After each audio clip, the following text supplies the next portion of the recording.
बाजार में इस तरह के बाजार में कहाँ है मौके, एक ट्रेडर को, एक इन्वेस्टर को कैसे अप्रोच करना चाहिए, ये चर्चा हम आगे लेके चलते हैं। हमारे साथ हिमांग जानी जुड़ रहे हैं मोतीलाल ओसवाल से। Himang, good afternoon. काफ़ी ज़बरदस्त ट्रेंडिंग डे है, वन साइडेड। आज सुबह भी शॉर्ट किया होता तो काफ़ी पैसा बन गया होता। जब यूएस फ्यूचर्स हरे निशान में है एसवीबी के मामले को लेके, तो भारत में इतनी भयंकर मंदी क्यों आ रही है? Good afternoon Ajay. I think थोड़ा सा सरप्राइज एलिमेंट था बिकॉज मार्केट जब चालू हुआ तो जिस तरह के डेवलपमेंट्स थे उससे ये लग रहा था कि जो ओवरनाइट एक फियर था या जो एक पैनिक की पॉसिबिलिटी थी वो काफी हद तक कम हो चुकी है। बट आफ्टर द ओपनिंग मुझे लगता है कि मार्केट को ये फियर है कि शायद जो यूएस फेड है उनके पास बहुत सारे ऑप्शंस नहीं है ये हालात को डील करने के लिए।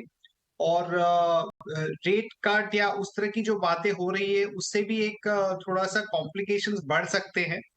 और इंडिया का क्योंकि मार्केट अंडर परफॉर्मेंस काफी बड़ा है और थोड़ा सा हमें लगता है कि स्लो डाउन का जो इम्पैक्ट है वो प्रॉपरली प्राइज इन नहीं हुआ है। जैसे बैंकिंग के अंदर अभी भी आप देखें तो जो कंसेंसस है या जो अर्निंग्स ग्रोथ की एक्सपेक्टेशंस लोग लेके चल रहे हैं वो काफी हाई है।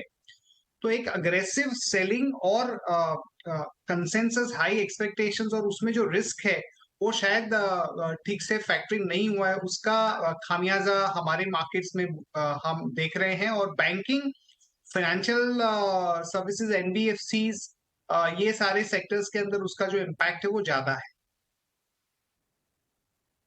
आपने बहुत अच्छी बात एक बोली। मैं आपसे दूसरा सवाल इसी पे लेना चाह रहा था कि एक तो हो गया यूएस मार्केट का फाइनेंशियल रिस्क ऑफ माहौल, जिसमें पूरी दुनिया गिरती है। यूरोप भी 200 डीएमए के नीचे है, पूरा यूएस 200 के नीचे हम भी हैं।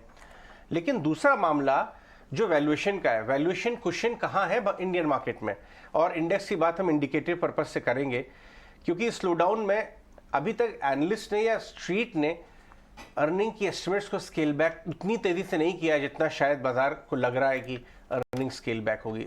आपका सेंस है क्या निफ्टी का 12 मंथ फॉरवर्ड अर्निंग्स पर शेयर का क्या टारगेट है, या क्या एक स्ट्रेस टेस्टेड एस्टिमेट क्या है? इससे मालूम चल सकता है कि हम कहाँ पे जाके बॉटम करें, क्योंकि हिस्टोरिकली हम 12-14 के बीच में कहीं ना कहीं बॉटम करते हैं करेक्शंस में। So Ajay, just to give you an idea, एक तो ये कि अभी अगर हम करंट प्राइस पे वैल्यूएशंस की बात करें 1 ईयर फॉरवर्ड, तो हम लोग लगभग 18 टाइम्स पे कोट कर रहे हैं। और जो अर्निंग एजम्पशंस है वो ये साल की लगभग 15-16% की है। अगले साल लोग बोल रहे हैं कि शायद उससे अच्छी होगी। बट मुझे लगता है कि जो कंसेंसस अर्निंग ग्रोथ की एक्सपेक्टेशंस है, जो 15-16-18%, इसमें अभी भी जो हायर इंटरेस्ट रेट्स या जो स्लो डाउन की इम्पैक्ट है वो ठीक से प्राइस इन नहीं किया गया है। तो मार्केट शायद उसको एडजस्ट कर रहा है, उसका एक बैलेंसिंग कर रहा है।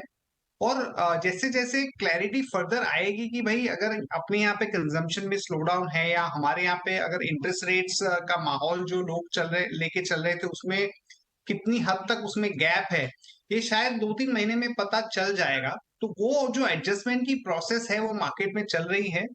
मुझे नहीं लगता कि ये लेवल पे जो इन्वेस्टमेंट करने की सोच रहे हैं उनको थोड़ा नेगेटिव व्यू लेना चाहिए, बिकॉज अच्छे न्यूज फ्लो और अच्छी प्राइस दोनों साथ में नहीं आती है। अभी सेंटिमेंट खराब है तो आपको शायद एक अच्छी प्राइस की एडवांटेज मिल रही है और हो सकता है कि 1-2 महीना ये चलता रहे, बट डेफिनेटली हम एक अच्छे अट्रैक्टिव लेवल्स की तरफ जा रहे हैं जल्दी। Good afternoon Hemang. बिल्कुल, good news and good events doesn't come together. Good price तो साथ नहीं आएगा अगर, लेकिन ऐसे में जब अपना हौसला बढ़ाकर रखना हो, अच्छे समय का इंतजार करना हो, तो एक बार व्यूअर्स ये भी सोचेंगे कि कौन से सेक्टर्स या स्पेसेस हैं जो रेंज बाउंड रह सकते हैं या जिन पे प्रेशर हावी रह सकता है। ग्रोथ रीटेस्ट हो रही है, ये बात तो ऑलरेडी पता है, लेकिन एट द सेम टाइम इस वक्त कहाँ और कॉशियस होना चाहिए? क्या बैंकिंग एंड फाइनेंशियल थोड़े दबाव में कुछ समय के लिए रह सकते हैं? कुछ और स्पेसेस भी जहाँ आपकी नजर होगी जो अवॉइड लिस्ट में होंगे या फिर कॉशियस भी होगा? तो मेरे ख्याल से जो बैंकिंग और फाइनेंशियल सर्विसेज है वहां पे एक सबका व्यू पॉजिटिव था, कंसेंसस बाय था। सब लोग को लग रहा था कि भाई ये एक ऐसा सेक्टर है जहां पे ग्रोथ बरकरार रहेगी, कोई नेगेटिव सरप्राइजेस नहीं आएंगे।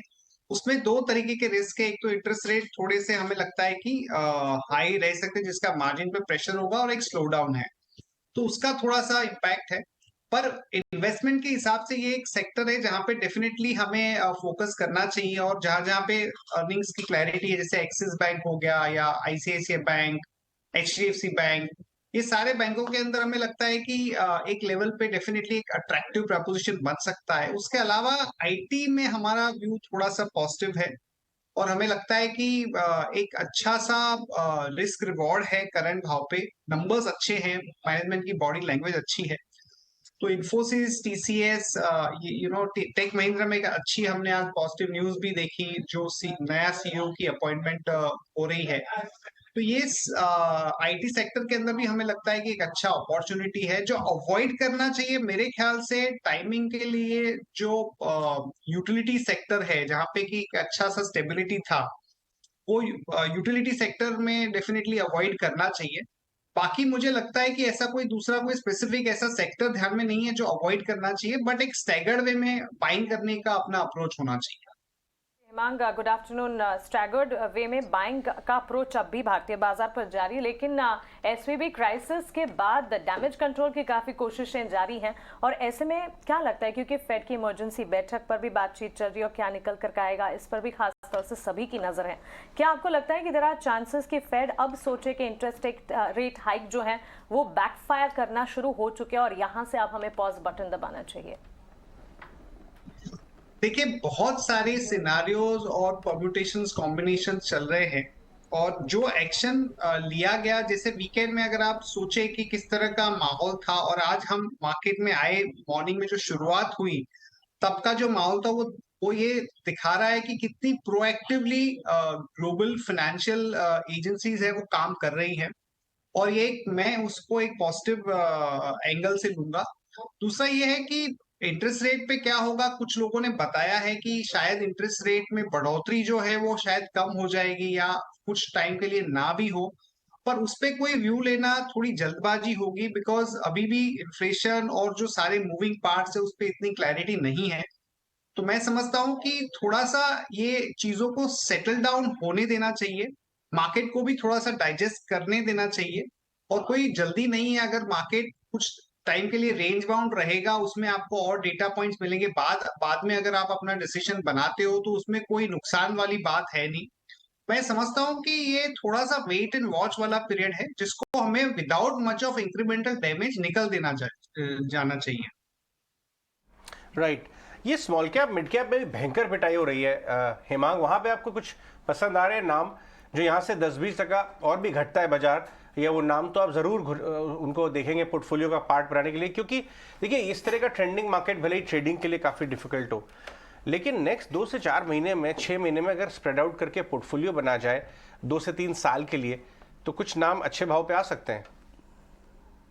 जी, डेफिनेटली ये एक बहुत ही अच्छा अप्रोच रहेगा, क्योंकि स्मॉल कैप्स तो एनीवे काफी बड़ा अंडर परफॉर्मेंस दे चुके हैं। मिड कैप्स में भी अगर आप देखें तो कोई खास परफॉर्मेंस नहीं है।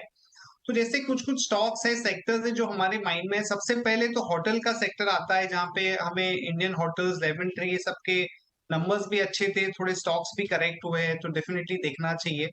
मेट्रो ब्रांड एक हमारी प्रिफर्ड पिक रही है, और उसमें भी हमने करेक्शन देखा था, वो देख सकते हैं। पूना वाला फिनकॉर्प के अंदर हमने रिसेंटली इनिशिएटिंग कवरेज किया था, काफी बढ़िया चला था स्टॉक। अगर वो 270 275 के रेंज में अगर आता है तो बहुत ही बढ़िया एक मिड कैप बाइंग हो सकती है उसके अंदर।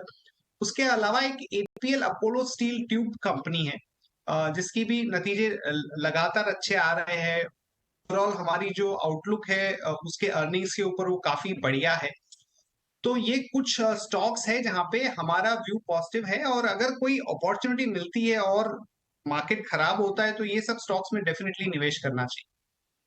हेमांग, आपका शुक्रिया हमारे साथ जुड़ने के लिए, और इन सिचुएशन में जहां पर टेक्निकल के साथ साथ फंडामेंटल आउटलुक की बेहद ज्यादा जरूरत होती है, अपना समय देकर आपका एनालिसिस हमारे साथ शेयर करने के लिए thank you so much for that. Thank you so much.